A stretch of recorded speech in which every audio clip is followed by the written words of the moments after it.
With the third pick in the 2001 draft, the Atlanta Hawks select Pau Gasol from FC Barcelona, Spain. Pau Gasol, someone who has gained so much respect in the basketball world. The Spaniard star, who is a skillful power forward that can do so much at the height of 7 feet tall and a well-rounded elite player for years, but mostly remembered for the time he played alongside a legend.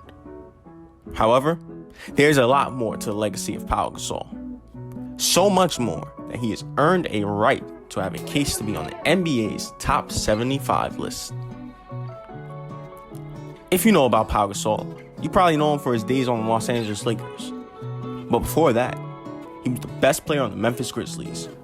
That's when he first saw how skilled of a player he was, winning Rookie of the Year in the 01-02 season. He could go to work in the post, really showing his footwork and craftiness. Hook shots, post fadeaway jumpers, up and unders, and baseline drives, all part of his post arsenal. He was really a good passer for a big man and a good shot blocker as well. Pau was even a little athletic in his Memphis days, running the floor and getting a lot of dunks in transition and from the post. Gasol could also stretch the floor with his mid-range jumper, helping to lead the new group of big men stretching the floor into 2000s. He was the best player on those Grizzlies for those 6.5 seasons he was there, averaging about 18 points, 9 rebounds, and 2 blocks, getting his first All-Star nod in 2006. Not to mention, he led them to their first 3 playoff appearances in franchise history. He then would get traded to the Lakers in 2008, where his career really took a positive turn and he was the second best player behind Kobe Bryant. He made 3 All-Star games there and averaged 18 and 10. Kobe and Pau would go on to form a great on-court connection together. They went to 3 straight NBA Finals and won back-to-back championships in 2009 and 2010. Spaniard even had some underrated seasons in Chicago later in his career, averaging about 17 points, 11 rebounds, 3.5 assists, 2 blocks, earning 2 All-Star selections in his only 2 seasons with the Bulls.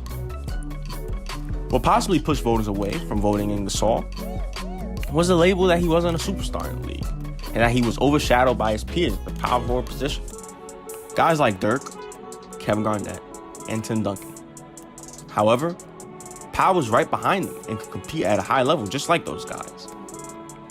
He is one of 9 players in NBA history to have 20,000 points, 11,000 rebounds, and 3,500 assists for his career. If that's not enough, let me bring up a memorable moment in NBA history. Game 7 of the NBA Finals between the Celtics and the Lakers in 2010. Both teams were cold, couldn't buy a shot, and Kobe, the Lakers' best player, was really struggling from the field.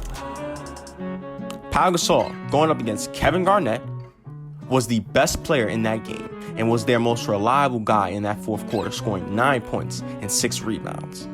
He finished the game with 19 points, 4 assists, 2 blocks, and 18 rebounds, 9 of which were offensive rebounds. This helped lead the Lakers to that second chip in a row and get the revenge versus the Celtics, a team that they lost to in the finals 2 years prior. He stepped up when he needed to in the biggest moments against his peers, and even if he wasn't a superstar, he was an extremely important piece for a championship team. All in all, Pau Gasol cannot be skipped in regard to NBA history. He was a 4-time All-NBA team. He made the Grizzlies relevant during the time he was there. He helped evolve the game with his stretch shooting as a big man. He was among the elite of the elite at the power forward position. And he helped Kobe and the legendary coach Phil Jackson to 2 more rings, something they've been craving for since their three-peat with Shaq in the early 2000s. So tell me, Pau Gasol, top 75 player of all time?